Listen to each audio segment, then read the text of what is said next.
Hi there guys, I hope you are having a good day. Now recently Derek Chisora was interviewed and he spoke about the Anthony Joshua performance when he beat Kubrat Pulev in that ninth round, and Derek Chisora knows just how good Kubrat Pulev is. I mean, he's not an elite level fighter, but he is a world level fighter, and he does have a victory over Chisora himself and Hughie Fury. So Kubrat Pulev is an accomplished amateur, and going into the Anthony Joshua fight he only had one loss on his resume, coming against Vladimir Klitschko. Now also Anthony Joshua has defeated him, but that came with a certain level of criticism as well towards Anthony Joshua's performance, from some, not from all.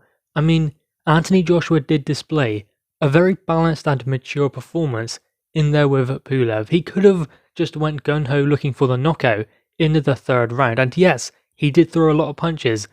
I don't think he tired himself out because I think that he's gone beyond that. He's matured a lot from just emptying the tank in that third round. So he was mature in his performance, but still, he could have ended it then, or tried to, but he was educated. He knew that Kubrat Pulev is smart, and he doesn't want to be walking on it to a counter. Kubrat Pulev is still dangerous, even when he is hurt. So Anthony Joshua then got back to basics, done probably what he should have done in the first Andy Ruiz Jr. fight. Because who knows, if Anthony Joshua would have got behind his boxing after knocking Ruiz down, then what could have happened? I mean, we can speculate. I mean, Anthony Joshua has already rematched him and beat him, so he doesn't need to prove anything against Ruiz. Against Pulev, it was a different kind of opponent, but a similar situation I guess you could consider it, where he dropped his man into the third round, having like a cagey opening and establishing the jab, the distance, and the pace of the fight.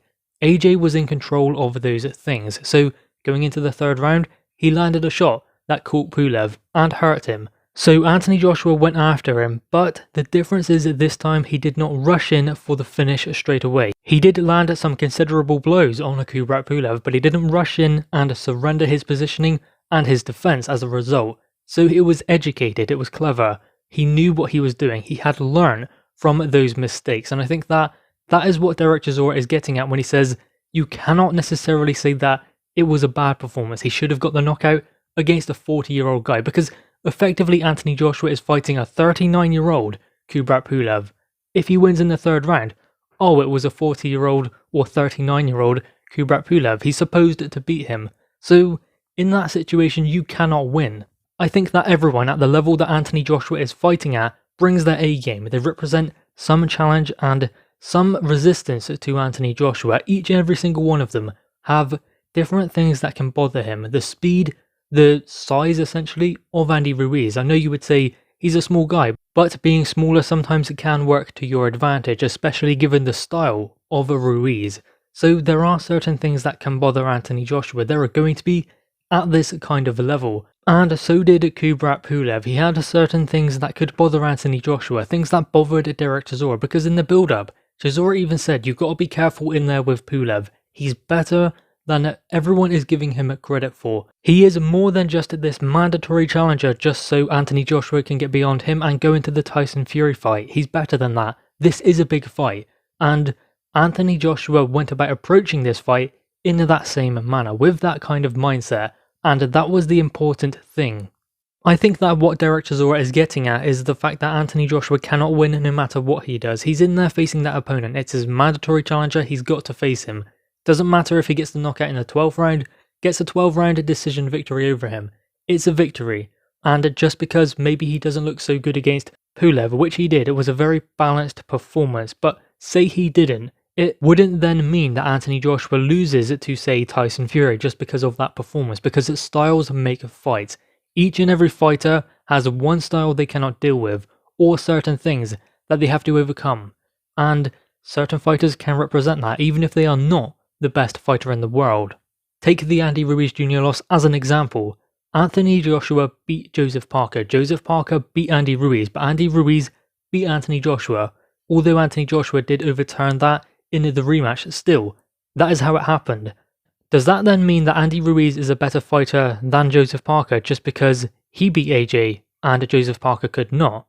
No, not necessarily. It's just down to styles and how they match up to make the fight. And it was the same with Anthony Joshua and Pulev. Now, again, that would be saying it wasn't a good fight and it wasn't a good victory. It was. It was an interesting performance from Anthony Joshua, interesting in the fact that he's shown a little bit of everything. He was out jabbing Pulev, he was out boxing him, and he was out fighting him. I don't think there was many moments in there that Kubrat Pulev had where you would think, okay, how is Anthony Joshua going to deal with this? How does he overcome this? It was all Anthony Joshua in that fight. Pulev put up a good resistance to it, but it just wasn't enough. You could see the difference between an elite level fighter in AJ and a world level fighter in Kubrat Pulev. That is what showed in this fight. And Kubrat Pulev was a legitimate world level operator because he was a mandatory challenger. He got there on merit alone. And I think that Anthony Joshua can sometimes get stick for the fighters he is facing and for the fights maybe that haven't happened, like the Deontay Wilder one, and as of yet, the Tyson Fury one. I think that the reason he gets that stick is because he's raised the bar so high. He has set that kind of precedent, so people expect him to be fighting the number one each and every time. He's fighting top 10 opponents consistently. He cannot necessarily pin down the number one opponent time after time because there are mandatories, such as Kubrat Pulev. Now, of course, that does not mean that Anthony Joshua doesn't want to fight number one each and every time, because he did try to make that Deontay Wilder fight, but still, AJ needs to fight his mandatories in chronological order. Pulev came first, next it will be Usyk unless they find an exception or vacate that belt and go and fight Tyson Fury. That's the way it is, but still, no easy fights is either Tyson Fury or Usyk. A tough fight nonetheless against an unbeaten former world champion in Usyk and current world champion in Tyson Fury. So I think if you consider that and then look at the opponents that say Deontay Wilder has faced during his reign as a world champion, then you will see that Anthony Joshua has continuously set that precedent. So when he does, there are no easy fights, especially at this level. Guys, anyway, what are your thoughts on this? What are your thoughts on Derek Chisora saying that Anthony Joshua did put in a good performance against Kubrat Pulev, and criticism is unjustified just because Pulev was at 39 going on 40. He was still a tough opposition for Anthony Joshua, and it was a good performance because he'd done everything he had to win, and he won inside the distance. And no matter who Anthony Joshua faces next, it will be a very, very tough fight considering it will be Usyk or Tyson Fury. I guess some of us, or most of us, are hoping it's going to be Tyson Fury.